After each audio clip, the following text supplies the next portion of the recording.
lembra um conceito a respeito de liberdade no sentido conservador.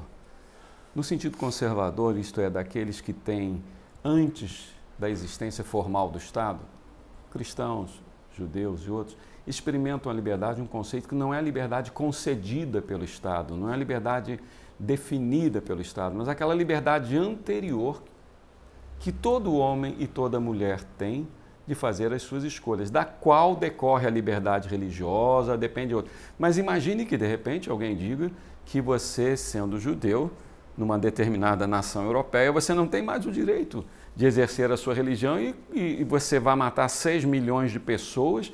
Quer dizer, essas ideologias que querem conformar as pessoas a uma só ideia são ideologias totalitárias que já produziram massacres de pessoas. Eu não estou dizendo que vai acontecer isto aqui, mas isso a gente fica pensativo se nós não estamos falando uma questão de o direito e a liberdade que as crianças têm de se desenvolverem no ambiente natural no qual elas foram geradas e gestadas. Inclusive, pastor, antes de nós chegarmos aqui, nós falávamos aqui com o Dr. Martins sobre o caso do psicólogo, Dr. John Money, que fez diversas experiências, inicialmente com transexuais e com hermafroditas, na década de 60 e 70, e existe um caso muito famoso, que é o caso dos irmãos Heimer, ou da família Heimer, e nós falávamos aqui sobre essa experiência que o Dr. Money realizou e que foi um fracasso, né? Ele tentou aplicar a ideologia de gênero, que ainda não tinha esse nome, ele utilizava termos como identidade sexual e papel sexual, que depois foi modificado para ideologia de gênero, principalmente pela Judith Butler, mas a experiência dele deu errado. E isso se divulga muito pouco. E é importante nós estarmos aqui com um especialista, e por isso eu quero deixar essa pergunta. Existe um parecer entre especialistas ou pesquisas que tenham demonstrado que essa aplicação da ideologia de gênero, ou o seu método, a sua doutrina nas escolas ou na infância, tem sido nocivo para o desenvolvimento das crianças? O senhor falou muito sobre a falta de afeto. E em relação à ideologia de gênero, existe ou o senhor acha que tem a necessidade de ser investigado? Eu acho que a gente precisa fazer um levantamento bibliográfico mais cuidadoso. Existem coisas que se falam, que se comentam, e que falas assim, que na Inglaterra aumentou muito a dúvida e a confusão de crianças depois que essa teoria começou a ser colocada tão claramente nas escolas, etc. e tal. Eu não tenho referências para te dar agora, pode ser até que a gente encontre, né? E eu acho que nós pretendemos, isso era bom vocês ficarem sabendo, seria muito bom se vocês pudessem participar. Vai haver uma nova reunião deste tipo aqui, agora aberta, porque essa daqui foi bem fechada, foi mais para o pessoal da área da saúde. Sim. A intenção agora é que se faça, talvez em março, um novo simpósio para discutir o mesmo tema, aberto ao público em geral. Assim que o senhor nos notificar a data, avisamos vocês. E aí, lá, seguramente, outros trabalhos colocarão. Na verdade, eu estou até procurando ver aqui com a referência da doutora Julieta Cucchiaro, se ela tem algum trabalho desse tipo aqui. A gente acha até... veja só que interessante, ela cita isso aqui, ó, isso que você me perguntou. A questão fundamental do livro é a desconstrução e subversão da identidade de gênero através da destruição da noção de consciência de gênero. O conceito de constância de gênero, de Kohlberg, em 66, embora central para a proposta de Butler, é apenas citado, mas não explicado. Não é colocado explicitamente que o que está sendo proposto é uma interferência no desenvolvimento infantil. Segundo Kohlberg, por volta dos 3 anos, as crianças já se identificam com um dos gêneros. Dos 5 anos, elas assimilam o conceito de que seu gênero permanecerá constante, independente das circunstâncias. Considerando-se que 80% do desenvolvimento do cérebro após o nascimento se dá até aos 4 anos de idade, isso é uma coisa importantíssima. De idade, Stenhausen, em 1988, acreditamos que instituir práticas artificiais que interfiram no desenvolvimento infantil nessa fase teria o efeito de causar problema nas crianças. Esse é o trabalho que eu tenho sobre isso. Eu andei recebendo algumas mensagens, eu não tenho aqui agora a informação adequada, mostrando algumas discussões sobre pessoas que se preocuparam com esse tipo de conceito. Eu acho que se a gente encontrar isso, a gente pode até passar para vocês num determinado momento. E tem um fenômeno acadêmico, inclusive, que o senhor deve reconhecer, deve ter notado, né, na sua vida universitária, que é o de um certo boicote por parte de alguns movimentos políticos e ideológicos em pesquisas desse tipo. E já aconteceu com um livro publicado anteriormente, que era Diferenças Cerebrais entre os Sexos. Foi uma pesquisa muito importante e boicotada inúmeras vezes. Existe um trabalho de um sacerdote também, publicado recentemente, chamado Gender, Quem És Tu? É disponível aí nas livrarias pelo Brasil, que é um dos únicos trabalhos que eu conheço específicos assim, né? Mas o senhor aqui com a gente tem demonstrado que o seu interesse é bem maior quanto à saúde psicológica e física das crianças do que também um interesse político, né? E por isso o senhor escreve esses livros com essa abordagem.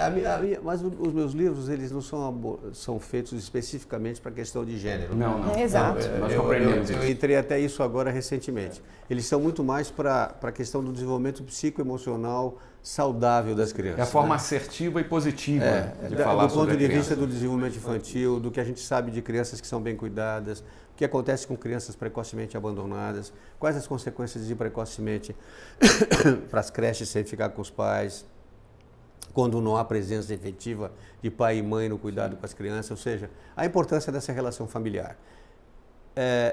Eu sinto, eu dou muitas conferências pelo Brasil. Sábado ainda dei uma conferência grande aqui em Campinas, na maternidade de Campinas, sobre isso, sobre a questão das relações. E eu percebo nitidamente que o discurso que a gente faz incomoda um pouco essa nova sociedade que nós temos, com pais e mães, ambos saindo muito de casa para ganhar a sua vida, o que infelizmente é uma verdade, e as crianças acabam ficando chamadas terceirizadas, que é o que eu escrevo aí. Quer dizer, elas são dadas para outras pessoas cuidarem. Às vezes isso dá certo, às vezes não dá. A mãe precisa trabalhar? Sim, o mundo está muito diferente. Mas o que a gente está dizendo é o seguinte, só que não dá para deixar de priorizar a criança. Priorizar a educação. Há um custo familiar. Ficar com ela o máximo possível, dar atenção, participar das dificuldades, ir à escola, passear, levar em lugares abertos. Hoje nós estamos falando muito contra o encarceramento das crianças. Crianças ficam fechadas em salas, nas brinquedotecas ou nas escolas que não tem verde, não tem nada. A falta de animais domésticos para participarem da vida das crianças. No espaço do smartphone já. Ou aí dia e noite fazendo o smartphone horas e horas a fio com todas as consequências disso. É nessa linha que eu trabalho bastante. E eu entrei nisso daqui quando eu me assustei um pouco e comecei a ver essa propaganda danada. Eu falei, meu Deus, mas será que a gente não tem que dizer que as crianças têm que ser deixadas em paz e elas precisam crescer livremente e fazer suas opções no momento adequado? Se até 5, 6 anos de idade o cérebro ainda está em pleno desenvolvimento, por que tentar seduzir essas crianças nessa idade? Pode causar um transtorno. O que está acontecendo? Será que nós vamos realmente aumentar a porcentagem de pessoas que fazem opção por ser transgêneros ou não? Não sei. A gente não sabe nada disso. O que pode acontecer com tudo isso? Será que é isso que a sociedade quer? Será que é isso que as famílias desejam? Essa é a pergunta. Doutor, nós estamos caminhando para o fim da nossa entrevista, mas os nossos alunos do Burke Instituto e os espectadores provavelmente estão interessados nos seus livros, né? Então eu vou mostrar eles rapidinho. Obrigado. A Criança Terceirizada, O Nascimento e a Família, Quem Cuidará das Crianças e Cuidado, Afeto e Limites. E esses são só alguns, né? São alguns. Existem muitos outros. Onde que o nosso público pode encontrar e comprar esses livros? Bom, esses livros podem ser encontrados na internet, no YouTube, pode ser encontrado na maior parte das livrarias, né? Quase todas as livrarias têm. Alguns desses livros já são e-books, já. Esse A Criança Terceirizada também já pode ser encontrado como e-book, né? E, evidentemente, eles podem procurar isso nas grandes livrarias, né? Aqui em Campinas, as 2 grandes livrarias, a Cultura tem os livros. Isso estão nas grandes livrarias, estão nos sites. Também, ok, sites, ótimo, maravilha. Também nos sites. E também, se você entrar no Google, você acha a referência onde é que você os encontra, seguramente. Maravilha. É só procurar pelo seu nome, então, José Martins Filho. Isso. Então, nós vamos caminhar para o final, né? Por favor, eu vou passar a palavra para o pastor Márcio fazer um fechamento. Eu sou muito grato e fico particularmente impressionado com algo que eu apenas tinha conhecimento de ouvir, mas agora conheço uma pessoa que tem um interesse dedicado em crianças. E isso deveria ser o normal, doutor Martins. Deveria ser o normal de pais e professores na sociedade. E agradecemos muito, nós que estamos aqui pelo Burke Instituto Conservador, estou aqui também como cientista social, e também como pastor evangélico, porque lido há quase 40 anos com a questão das famílias, estamos aqui com a nossa companheira, a professora Ana Campagnolo, e o nosso objetivo foi superado.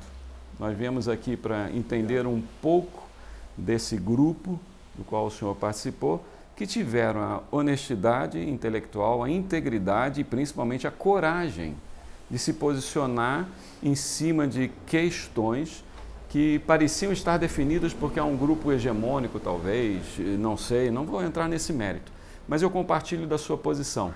É uma posição milenar na cultura cristã, que nós devemos vencer aquilo que nós consideramos ruim, errado, nós devemos vencer fazendo bem, fazendo certo. Não perdermos tempo em ficar dialogando o tempo inteiro em polêmicas, porque temos coisas mais importantes a fazer, que é cuidar das nossas crianças. Eu gosto sempre de, nas minhas entrevistas, nas minhas falas, nas minhas conferências, de usar duas frases. Uma, que é: a criança é o futuro da humanidade.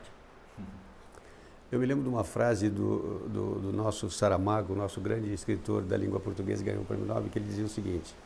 Aliás, eu conheci, tive a honra de encontrá-lo uma vez em Portugal, quando era reitor, que é a seguinte: o homem que eu sou é por causa da criança que eu fui. A menina que a Ana é por causa da menina que ela foi. Isso é fundamental. A criança é o futuro da humanidade. Essa é uma frase. E a outra também que eu sempre deixo, que é o seguinte: educar dá trabalho. Se você não está tendo trabalho é porque você não está educando. Não dá para deixar de ter esse trabalho se você tem filhos e se você os colocou no mundo. Isso é fundamental. Muito obrigado, doutor José. Eu agradeço. Muito obrigado, Ana Campagnolo. E aos amigos do Instituto Burke, da Campus Comunidade Cristã, aos seguidores da Ana Campagnolo e a todos aqueles que foram atingidos, compartilhe. A arma do bem é que a gente comece a se mobilizar, sendo conscientizados de uma verdade, a começar a praticá-la. Muito obrigado a todos. Um bom dia, uma boa tarde ou uma boa noite, dependendo do horário em que você está nos assistindo.